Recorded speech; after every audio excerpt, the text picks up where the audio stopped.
All right, everyone, thank you so much for joining us. This is a second session offered through the Wellness Loop. My name is Emily Spranger. I am one of the Wellness Loop champions, and we're so excited that we've been able to launch an initiative that is focused around wellness opportunities. So thanks for taking the time to join us. And a couple of housekeeping items before I introduce our speaker for today. We are recording our webinar, and I'm going to post it in our Wellness Loop SharePoint site. And we have conversation in the chat if that is appropriate during today's webinar. Ask questions in the Q&A. Welcome that as well. And the last piece of information I want to say is that I'm so excited for Sukie Keita to be here today. I do know her from back in the day, but I'm also just grateful that she's taking the time to go through this 4-part series, right, Sukie? We're 4-part series. So this is part 1 to join us for today, Movement in Healthy Communities. And I'm not going to take up any more time. I'm going to turn it over to our presenter today, but I'm just so grateful that members of our community were here to join us today, and that hopefully you can take something from today's conversation and implement it in your own lives as well. All right, Sukie, right over to you. Thank you. Welcome, everyone. Welcome, Healthy Movers. So this is a 4-part series, we just said. It's going to be focused on building healthy habits. And we want to also build an encouraging community right here, right? So whether you're on screen or not, it doesn't matter to me. I think of you now as part of my circle, and I invite you to be your authentic selves, all right? And ask questions. Emily is there for us to help manage that. So my goal as your facilitator is to empower you to establish healthy relationships with food, with yourself, your own bodies in particular. And I'll be using brain compatible learning methods. As a lifelong educator, and particularly a dance educator, that is my perspective. I am not a doctor and I am not a nutritionist. So I think that's an important disclaimer to make. You may have read the description of this series ahead of time. I quoted that 7 in 10 people say that they have been cooking more since the onset of the pandemic. And 7 in 10 also say that they'll continue to cook at home. So I'll ask you a few questions about that later on. But do you think as the pandemic begins to loosen its grip on our lives, that we can hold ourselves accountable to keep that goal in the front of our minds? Can we feed this positive habit? Can we learn to cook and enjoy whole, unprocessed foods if we don't already, or if it's perhaps not as large a portion of our diets as we would like it to be? I think you can. I have seen major transformation in my students in the past, and I know that change is possible. So I invite you to keep positive mantras going in your minds. I think I can, I know I can, or whatever it is, but feed yourself with some positive thought for one thing. I'm a movement-based educator, and I'm passionate about holistic health and plant-based cooking. So you actually see me in the background in a purple, what we call leotard, yeah. And that's my friend Celia in front. We are dancing there together, and it's actually the exact same place I am right now. I'm calling from Evansville, Indiana. I live in Phoenix, but I am here for a conference at the University of Southern Indiana. And that beautiful picture of food right there, you've got little fresh mint there on top, and that beautiful vegetable in the bottom left. Does anyone recognize it? It's Romanesco broccoli, and sometimes we call it cauliflower. There's a little confusion, but it looks naturally like fractals, and it's fascinating that resembles the fractal, but also it's rich in vitamin C, vitamin K, dietary fiber, and carotenoids. So I'll also mention that my pronouns are he, she, and her. I've been teaching for 25 years. And, as a dancer, I think that a lot of folks think that dancers are always choosing the best in healthy habits, but it's not true. And so let me just give away a little bit about our dancer secrets. Many typical dancer behaviors are rather unhealthy. I know among ballet dancers, which is where I started, that it was once very common for ballet dancers to smoke like chimneys because they were interested in suppressing their appetites. Many still do, in fact. Unlike most other athletes, there's also something that we go by credos like no pain, no gain, and go hard or go home. And instead of doing something like train a little bit one day and then a little more intensely the next day, we are always working hard. I want to just introduce the idea of periodized training in fitness.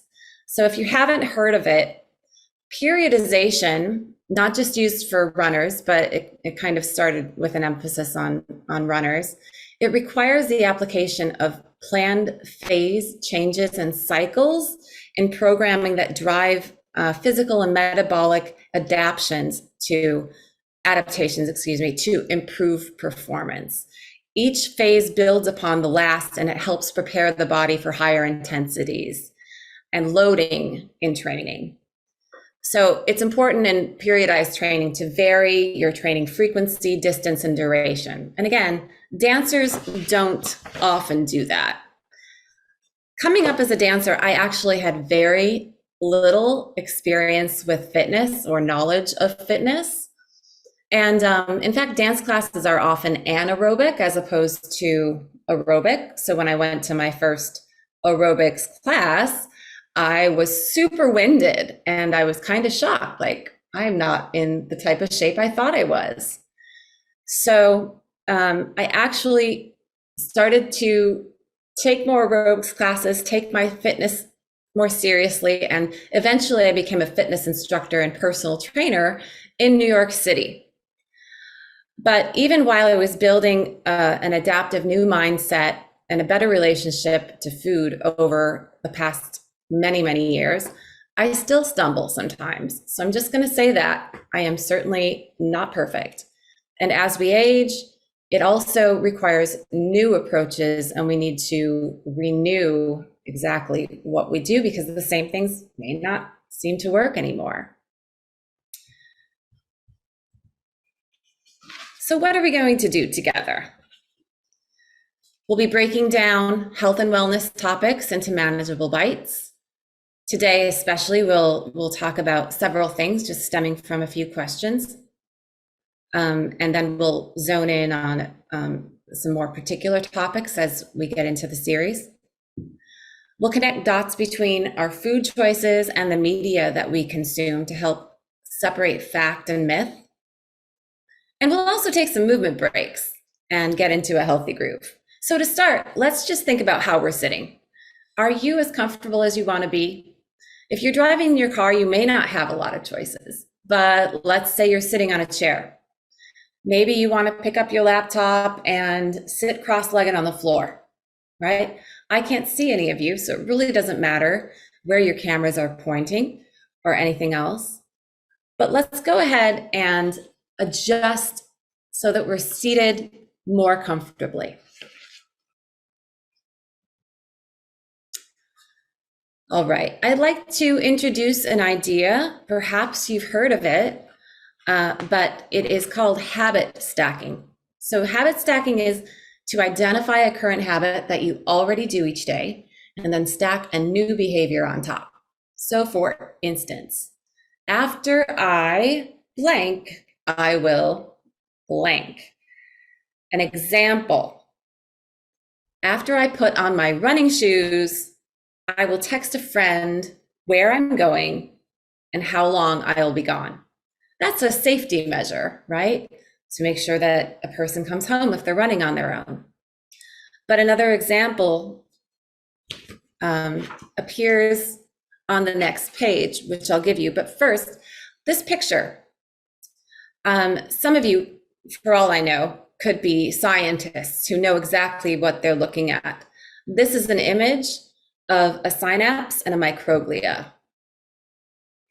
So synapses, you may have heard about, are functional contact points between our brain cells, and there are also connections between the neurons in our brains.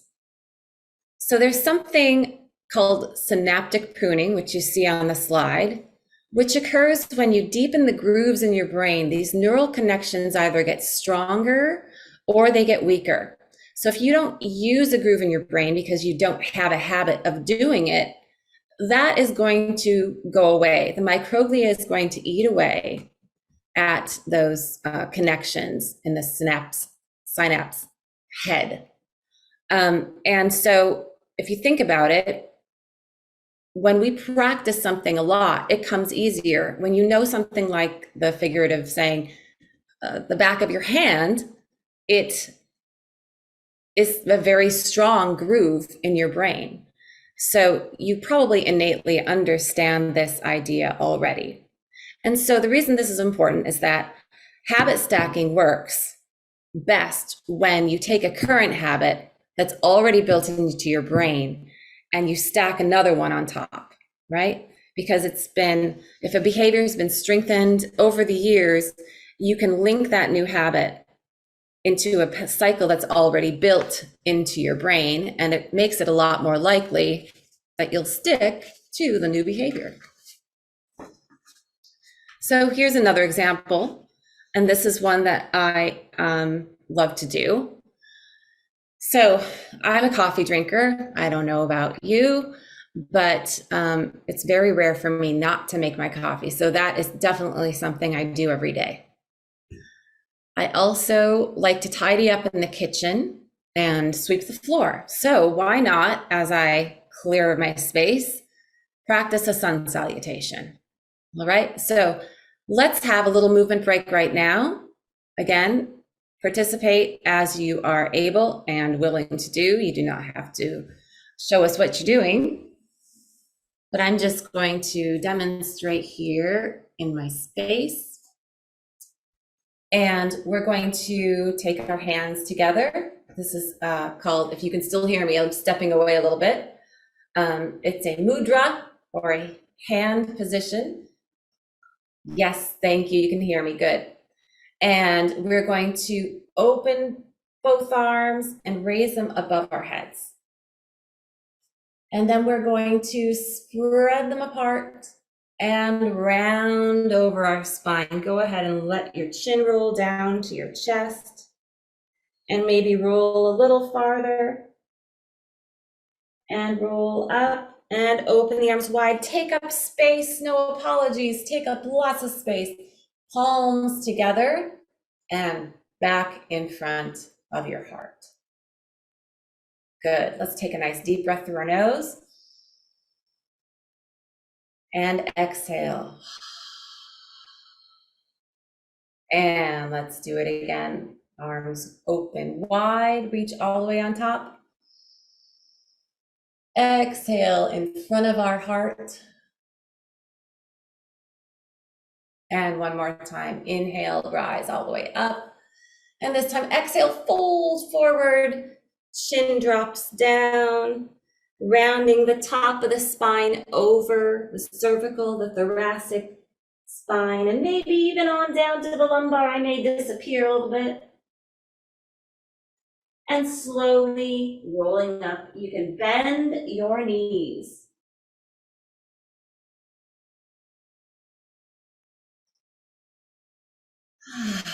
And exhale and release. So the type of yoga that most of us practice here in the West is hatha yoga. And it comes from the two words sun and moon. So you're really kind of unifying two halves or two opposites, yes? Now, one more thing. In the morning after I start my coffee, I love to do a type of pranayama or yogic breathing called Nadi Shodhana. And it involves making like this shape, right? And then extending the two fingers in the middle. So thumb and pinky out and two fingers up in the middle. So you're going to take two fingers, place them on your forehead, and then take your thumb and place it on one nostril like this. You're going to exhale all the air out. Try it with me. Now inhale together. You've got one nostril closed, slowly in. And then change. Pinky touches, exhale. Stay there. Inhale the same nostril. Exhale and change. Let's do another breath cycle. Inhalation through your nose. Exhale and change. Inhale. And exhale. So if you're slightly congested, this may be a challenge to breathe through both nostrils, but it may also be something that helps you settle that congestion a little bit. All right, now that wasn't so hard, right? But it probably will make you feel just a little bit better. And you can notice, how was I feeling before I did my breath? How was I feeling before I did that half sun salutation? And how do I feel now? If the answer is you feel a little bit better, you could even add more, right? The next day. Keep stacking those habits. All right, here we have Alicia Keys and who is that? Jimmy Fallon, I think. Yes. Yes. Yes. Staring at each other, having a staring contest. All right, so is this what paying attention looks like? Not necessarily. I just want to invite you to rid yourself of the notion of what paying attention looks like. It doesn't have to be sitting still, and it doesn't have to be making eye contact, right? We know that some learners, especially those that are more kinesthetic, may really need to be doing something. That's why in a lot of classrooms, whether or not you've got exceptional learners in your class, you may see bouncy balls or fidget spinners, or you might have the students stand up and take a brain break, right? But it's important that we don't just stay still, because often that is what really depletes our attention, right? So can you train yourself to be more attentive? The truth is yes. And exercise is one of the things that helps the most. Even a single workout with weights can immediately enhance long-term memory by around 20%. So give it a shot. Consider what you do each day to train your brain to focus better. Do you give yourself intermittent breaks to stand and walk around? Do you schedule exercise into your day? These are really positive habits, of course, and they help build your attention. So without a show of hands, unless you want to raise your hand to yourself there, I'm going to just do a quick survey. I'm curious. Do you eat strawberries and rhubarb? Nope, sorry, that's not the question. All right, here's one. How often do you cook at home? Are you one of those 7 in 10 that's started to cook more? What kind of movement do you do in your daily life? Our concept of what exercise is doesn't have to solely be in the gym, right?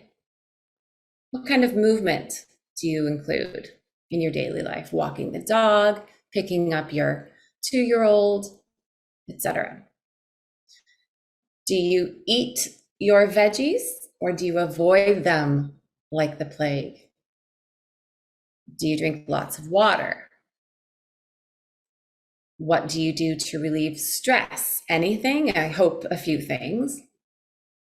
And since we're all dealing with the after effects, or soon to be after effects, we hope, of the pandemic, have you found ways to be social and continue to relate to others?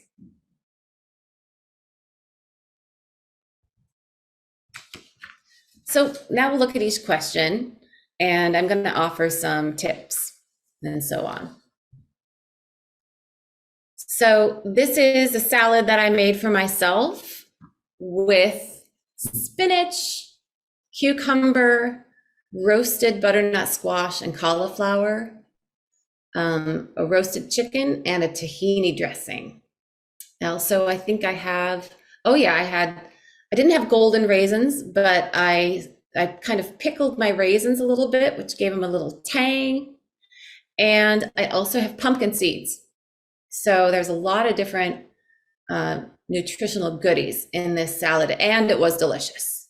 All right. I am so happy to share any recipes because I've been experimenting a lot. A couple of years ago, I did a plant-based cooking course, and it was super, super beneficial for me. So when you cook for yourself, it doesn't have to be complicated. It doesn't have to look pretty, right? So let's consider, did you cook more when you went into lockdown at first?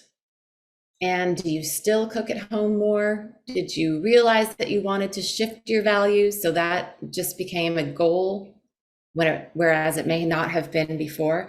Emily, did you cook more? I mean, absolutely. I cooked a lot more. I did. And do you think your whole family benefited from that? Oh my gosh, yes. Yeah. But generally speaking, I have too little, so I've been pretty good about making sure there's veggies and fruits and proteins on the table. But I mean, as an old dancer myself, I've just, all these things are resonating with what you're saying about not necessarily healthy habits, right? So but yes, since the pandemic, for sure. One of the things that I'm just curious about is a way to do it economically, where we can get healthy food for reasonable costs. So just a thought, maybe for a future conversation, but yes, for sure, cooking a lot more at home. Awesome. Awesome. Yeah, the cost. Well, I mean, there is a stat that says that it's 5 times cheaper to cook at home with your own foods. And that is a pretty big motivator right there, right? You're paying surplus charges, and it's kind of nonsense when you think about it. Salad to go, $13.99. Once you get that lemonade and your salad, it's pretty expensive to go out to eat, even when you're talking fast food, and then you may not be getting good nutritional content. So, I'm so sorry, Sukie. Real quick, just before we go, just a couple of other things in the chat real fast, okay. for folks mentioning this. Yeah. Let me just move this over a second so I can see all of it. Okay, so someone mentions in the chat, watching Blippi actually got me into the kitchen. He was showing baking episodes, and I was looking for stuff to do with my toddler. Now I'm more into doing the meals myself as well. And then someone also popped in here about the same here, though there were they were more made from scratch items a little bit here, since many shelves at the store went bare quickly in the beginning of the pandemic. Right. There was that. So more cooking from scratch. Yep. Thank you so much for sharing your thoughts there in the chat for us. That's it for now, Sukie. Okay, great. I will take inspiration from Blippi and cooking from scratch. Thank you. So aside from that figure on how much less expensive it is to cook at home, there's a few other ideas that I'll just mention really quickly. if you have your core ingredients stocked at home, you're more likely to cook at home. If you have to run out and go to the store, you may just say, I've got a frozen pizza, or let's go out, right? So stock up on those core ingredients. One of the things that I had to do for that plant-based cooking course, which was through the Ruby Cooking School, by the way, was I had to totally clean out and reorganize my pantry. So I found some expired items that needed to go. I found that I could actually find some better containers, clear containers that would allow me to see the things that I wanted to use. I labeled them better. And I just arranged it so that it made more sense and it was easy to grab and so on. So that alone, just organizing my kitchen a bit better, was really important. And I'm glad that they made me do it. So again, you want to stock up on those core ingredients. If you find that your vegetables and fruits, those fresh ones, go bad before you can use them, and you guilt trip yourself, and then you think like, oh, I can't buy them, why bother? Well, it's okay to get frozen, and it's even okay to get canned. All right. I'd say frozen is a little bit better. You can also find tips on how to keep your produce fresh. For instance, fresh herbs, you can put in a little jar with water and put them on the top shelf of your refrigerator, and they'll last longer, so that parsley isn't looking sad on day 3, right? So just going through some things like that. Also, I would say, because most of us don't actually cook every single meal at home because we have lives and we're busy, try to just prep at least like 3 meals ahead on the weekend. Maybe that would be something realistic. Whatever's realistic for you, just meal prepping is pretty great. It could also be something that you do with your family, right, on the weekend. Blast your favorite music when you cook. Make that some special time. If you're the type of cook that's like, get out, everybody, then that's your me time. If you'd rather have it be social time and you want to involve other people and you want them to help, that can also be a blast, right? Make it entertaining and fun. And always cook for more than one meal, right? Even if you're alone, single, then it's a good idea to cook for more than one meal. And finally, maybe get a nice kitchen gadget, a juicer, an air fryer, something that you'll have fun experimenting with, an Instant Pot. It also, some of these things make things really easy, right? And can keep you on track with your nutritional goals.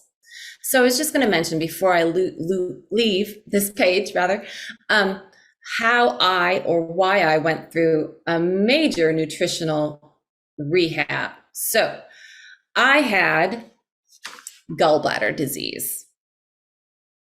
And you may know some people, maybe you yourself have had your gallbladder removed. It's pretty common, especially in women over 40. We tend to be the ones, and then men, I think, catch it a little later in life, perhaps. But I tried to address the symptoms that I was getting before I was diagnosed through my diet. I bought a juicer and I started to make a lot of tasty fruit and vegetable juices. I was super proud of myself. I was using all this lemon and kale and ginger, carrots, and I was keeping all of them stocked. It was a little expensive, but I felt like it was worth it. And then somebody mentioned to me, you're not getting the fiber from all those awesome fruits and vegetables. So I thought, okay, well, I need to go another step here. It's helping my symptoms lessen, but it's not helping all the way. So I decided to go plant-based, which would also increase my fiber intake. So just in case, some of you may be vegetarian or vegan, you may be lacto-ovo vegetarian, which you could still eat eggs and some dairy. You may be a pescatarian and try to keep dairy out, but let the fish back in so you can get your omega-3s and such. But there's a couple things that, we have misconceptions. Vegans are wholly plant-based, in case you didn't know. right? And so we're going to talk about some specific foods in another slide that you can increase in your diet that will help you be more healthy. And I'm certainly not prescribing, making a holistic prescription to anyone that you should go vegan or not. But I am going to encourage a whole foods based diet that includes many, many nutrient rich plant based foods for the micronutrients they contain and so on. So I had a mom who was very granola. I was born in the 70s, not to give away my age. And she was the first person on the block to recycle and all this stuff. And we had a little book, it was called Diet for a Small Planet. This was published in 1971, and it was a best-selling book. It was the first to also note the environmental impact of meat production as wasteful and a contributor to global food scarcity. And she also was one of the first to argue for environmental vegetarianism, practicing a vegetarian lifestyle out of concerns over animal-based industries and the production of animal-based products. So just a little background on vegetarianism.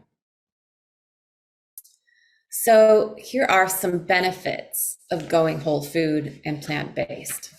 Well, if you're going whole food based, you are not consuming as many processed or ultra processed foods, right? So let's remember what processed means. It means that a food is changed from its natural state. It's adding salt, oil, sugar, or any other substances,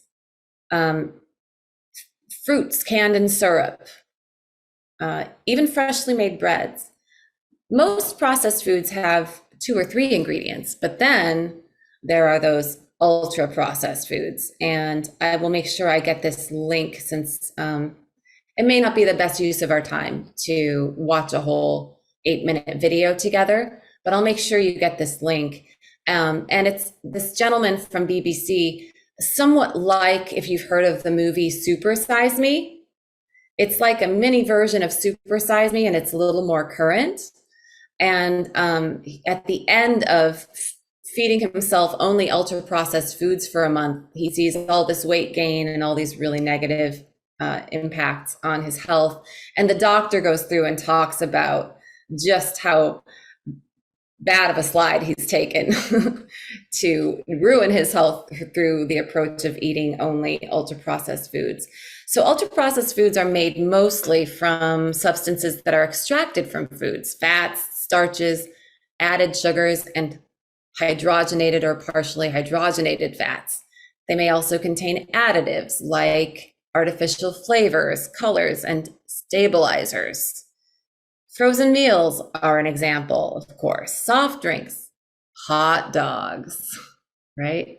All those nitrates, cold cuts, packaged cookies, cakes, etc., etc.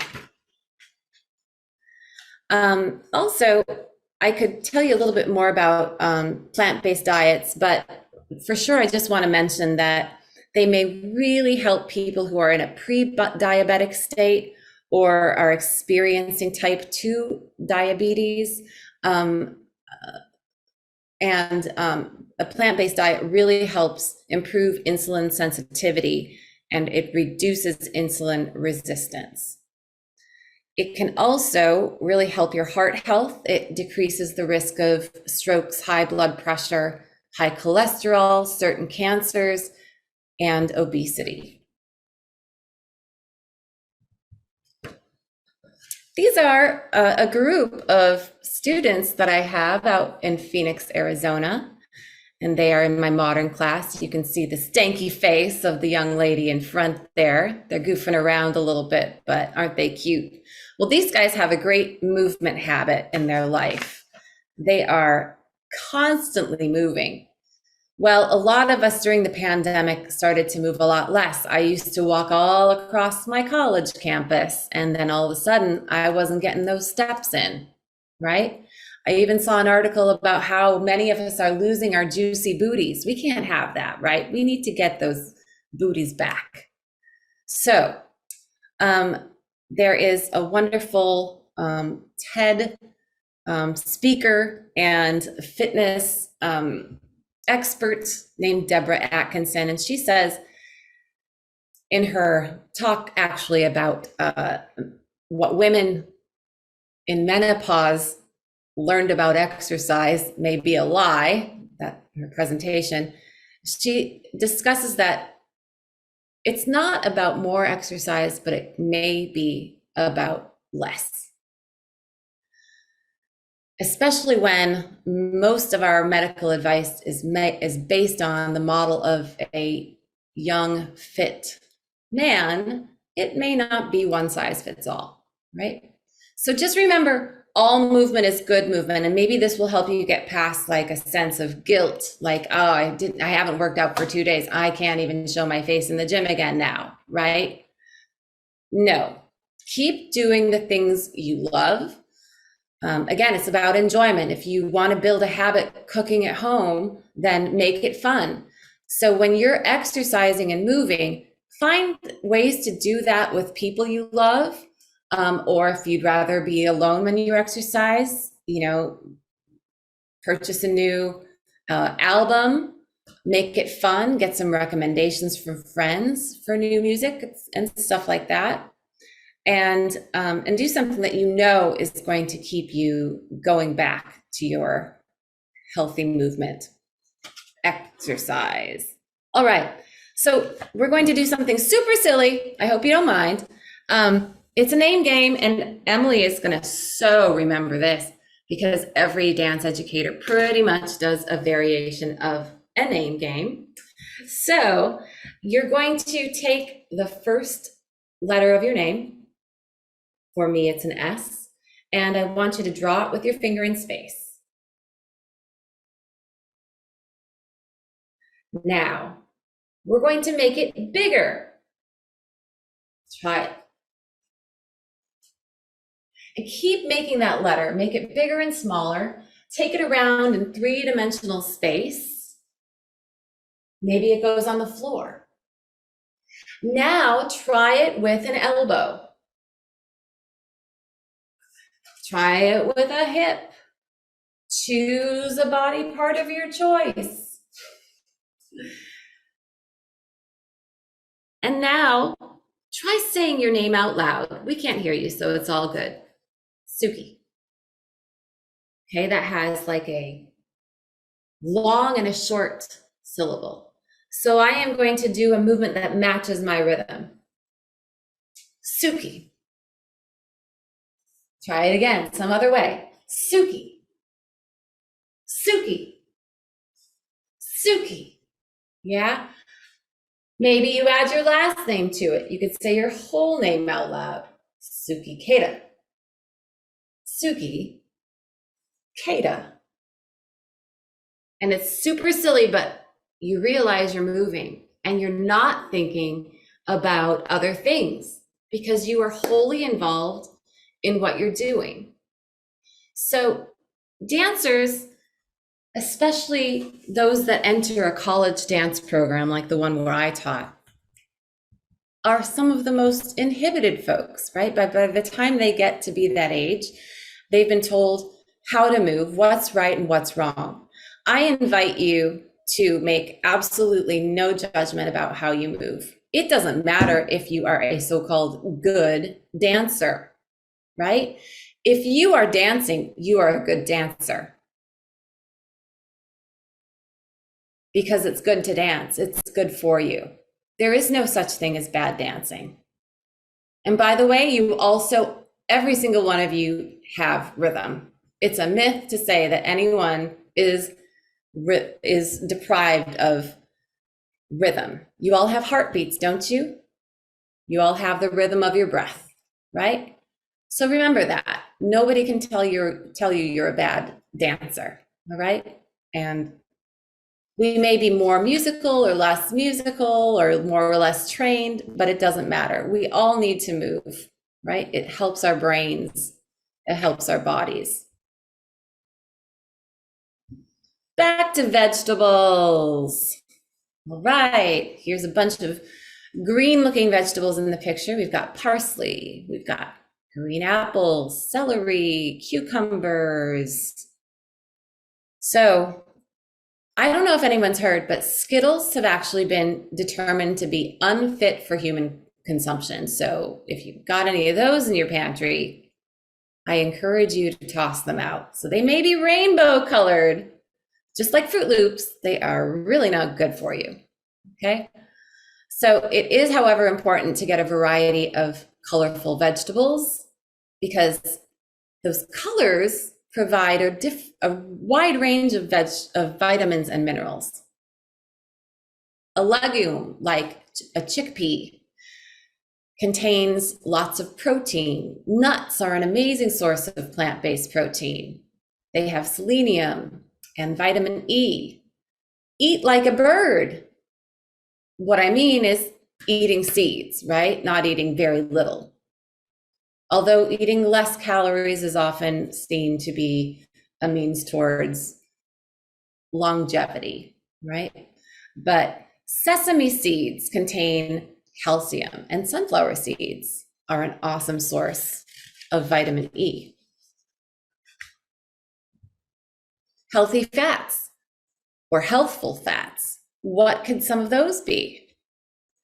We've got to consume polyunsaturated and monounsaturated fats, not the hydrogenated fats. Those are not the good ones. These fats, as well as omega-3 fatty acids, are very important. So some good fat sources: avocados, tofu. Maybe you think, ew, tofu, but you'd be surprised. Even soft tofu can be delicious in dessert. You can mix it with dark chocolate or raspberries and have something that you would be sure contained dairy. Salmon, mackerel, chia seeds, walnuts, almonds, full fat dairy like yogurt without tons of sugar. Nut and seed butters, olives, and your favorite, unless you're allergic, and if you are, I apologize, dark chocolate. All right. By the way, your omega-3s, those fatty acids, come from fish, nuts, and seeds, while those omega-6s come mostly from plant-based oils. Now, Sukie, yes. so sorry to interrupt, but someone was mentioning, first of all, yum to the dark chocolate piece, but this picture right here, is this something that you created or that you pulled? Because someone was like, what is this recipe that she has on the screen? Yes. So Emily, I'm going to follow up. These are all Okay. pictures of food that I made. Okay. And this one did come from my plant-based cooking course. I believe it's a broccoli crust. I know they had like a whole grain pizza recipe, and they also had a broccoli crust pizza recipe. But this one has, you can see olives and sun-dried tomatoes, red onion, and then there's the sauce was made with spinach, and I believe a sort of cashew cream, cashew cream. Yes, please send them to me when I know we'll follow up. I'm sorry, I didn't mean to interrupt, but someone just said yes in the chat. So thank you. Yes, it was super delicious. So I was just going to mention some whole grains, which are a really good source of fiber, and they also help stabilize your blood sugar. Brown rice, best friend, so much better than the white rice variety, which is basically stripped of all its nutrients. Your brown rice, barley, cracked wheat, whole oats, and maybe bulgur. So if you've ever had tabbouleh, you've got bulgur in there. All right, moving along. I'm kind of thirsty right now. Does everybody need a drink of water? I'm going to give you a moment.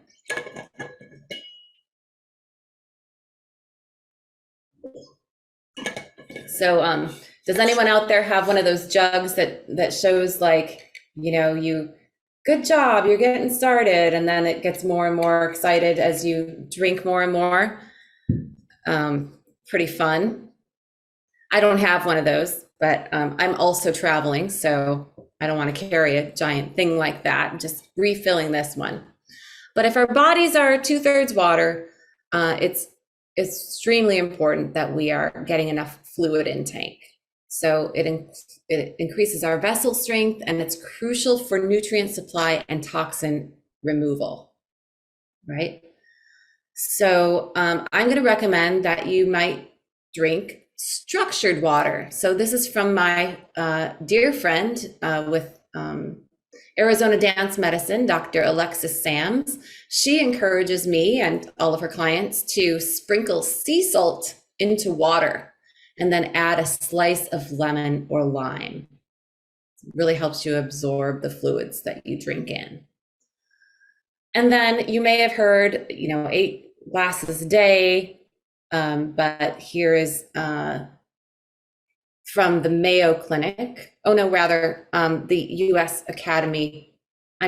the US National Academies of Science, Engineering, and Medicine described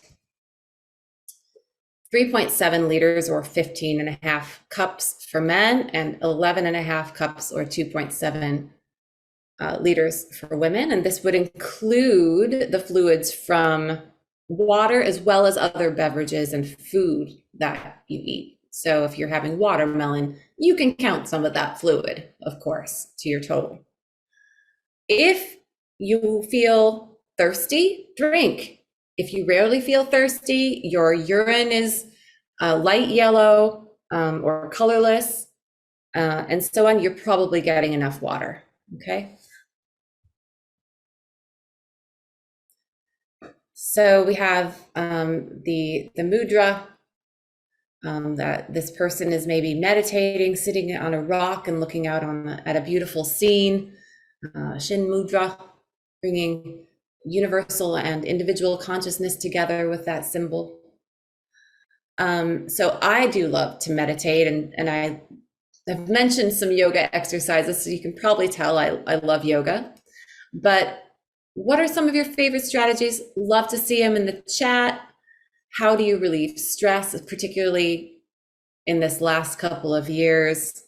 I imagine many of you are parents and you had maybe 3,000 days of homeschooling. May have only been 300, but I'm sure it felt like 3,000. Felt like 3,000, yeah. Some Yeah. people are popping in the chat: candle, meditation, music, reading. I'm just going to share one of the things that I did to help relieve stress was try to be out in nature, walking in nature, running in nature, looking at nature. Someone mentioned hiking. Yeah. So those are some of the things that have popped up in the chat. Yes. Who has ever given themselves a break from social media?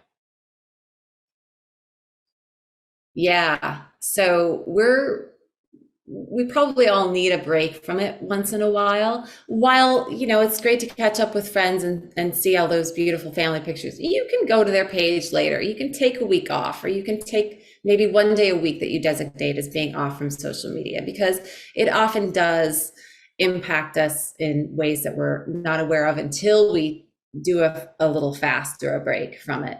So I'd encourage that. A gratitude list, maybe a gratitude practice in your meditation in the morning. Maybe that's part of your habit stacking, to do a little gratitude check, right? Get us in a better mood, more willing to do what our family needs us to do, etc. Mindfulness with a sensory check. So you could be standing in line at Starbucks or waiting for something and notice, oh, I'm so annoyed. And you're like, go, go, go. And your mind's going in different directions. Can you give yourself a little sensory check? Think of 3 things you can smell, 3 things that you can see at a distance, 3 things that you can hear. Just tune into your environment. I'm not going to include taste there, because you may not be in a place where you want to lick the wall or something gross. So, but just a little sensory check. If you're lacking structure in your day, like in the pandemic, we had some very strangely structured days, find a few landmarks, and exercise is a perfect one. I am not one that loves to exercise super early in the morning. I would rather do a few things because my brain is really in better shape. I can remember things better when I read, etc. I'm a better writer in the morning. So I'd rather spend my time doing that in the morning and then exercise at lunch. So you know yourself, right? There's also a certain point in the day when if I have not worked out, I'm not going to the gym because I'm not getting out of my house again, or I'm not changing my clothes, right? So figure out what works for you and build a structure. All right, let's do another thing together. Let's try some pursed lip breathing. So we're going to breathe in through our noses for 2, and then we're going to exhale for 4 slow counts through pursed lips. So just make your lips a little bit smaller. Let's try it. Exhale, let all the air out. It's nice and tall. Inhale through your nose. 1 and 2. Exhale, pursed lips. 1, 2, 3, 4. Inhale 2. Exhale 4.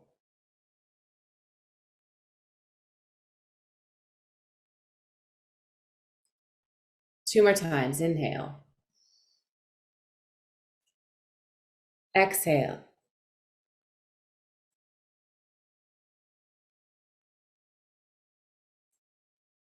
And inhale. Exhale.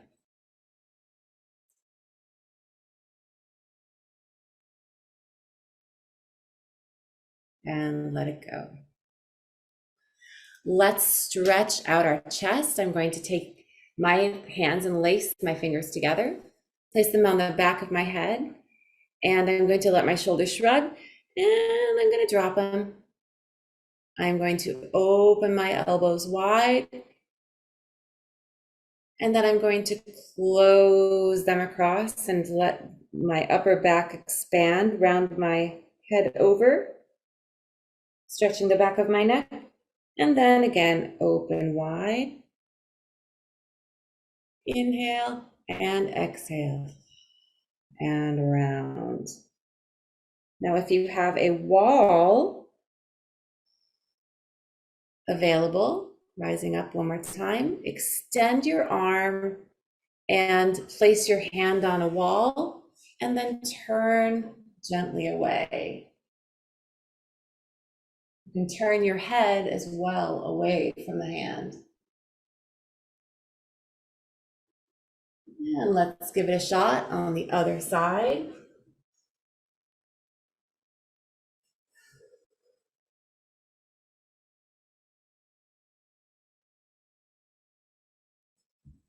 Awesome. And then one more idea. If you're seated on a chair, you can take your hand underneath one side of the chair and then let your neck turn. Try rotating your chin down and forward again. And change sides. Chin rotates down and forward. And finally, let's just take one arm and bring it all the way across your chest. My hand kind of disappeared with my virtual background, but you can probably tell I am not an amputee, but I still have that hand. There it is. And relax and change to the other side. Keeping your shoulder down away from your ear and keeping the elbow nice and long gives you a better stretch. Awesome. So all those things are available just seated. And notice, take a moment to do a little mindfulness check. How does that feel? Maybe you're even in the mood to stretch more. Yeah, so when you get off the call, give some love to that low back or whatever you need. Another picture of my dance students. These are some cuties over at Estrella Mountain Community College.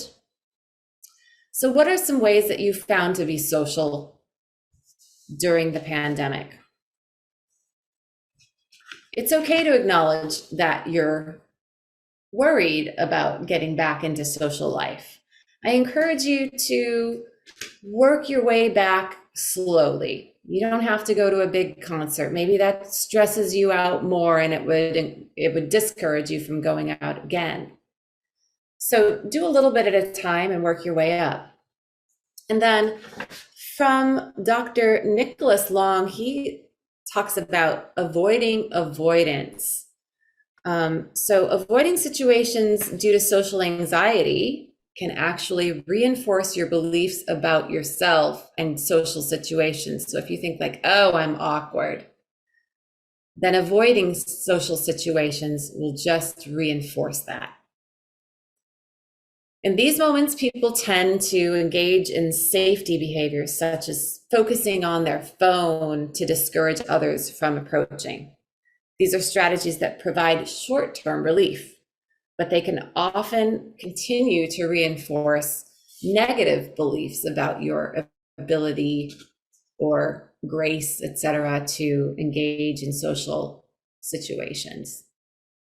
So avoid avoidance. Try to give yourself, again, something positive to, and just say, oh, I should make a goal of, in this space with all these people I don't know, I'm going to introduce myself to 2 people, right? You can do it. You don't have to come up with the best line. You're not trying to pick them up. You may never see them again, right? Let go of the worry, avoid avoidance. I would love to see in the chat if you have other ways that you found to be social during the pandemic, Zoom cocktail hour, anyone, or what you're doing now. How have you found your way towards warming up to become more social again? And I'm going to go ahead and just share a couple of things. Someone in the chat mentioned they created a cooking class on Zoom, a couple of game nights on Zoom, or at home with basically folks probably felt comfortable doing that with. I know myself, we had a couple of like cocktail Zoom parties with all of my cousins that we didn't get to see, that we would normally have seen. We did that. That was fun. Those are excellent ideas. Game night and cooking class. Thank you for offering. One more. Oh yeah. Volunteering at a place. So it's volunteering at some places to kind of meet some folks. So doing good work, but also doing a little something for yourself too, right?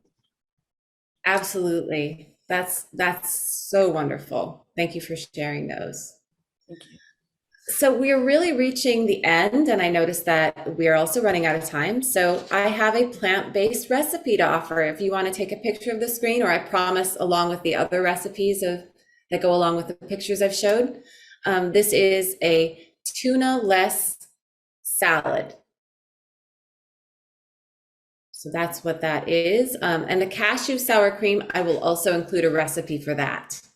All right, so it's not on the screen, so you can't take a photo, but I'll give you the whole thing, okay? And it's really good. The nori seaweed is one of the things that makes it taste a little fishy, in a good way, fishy in a good way, all right? Basically that cashew sour cream, you have a little cashews that have been soaked, you add some lemon juice, a little cider vinegar, and water and sea salt. That's all. So it's really easy to make and it's so good. I use it on tacos and everything. Thank you so much for that. So that is it. I am going to stop my share. All right. So a couple of things. I know there's a few more. Oh, of course. People already popping in the chat. Thank you so much. as Sukie has mentioned, she's going to be providing me some of the recipes. So I'll make sure to list that out in an email to all of our attendees. But I'll also be asking her if I can post it on the SharePoint site. So we'll see if we can pop some of those ideas up there.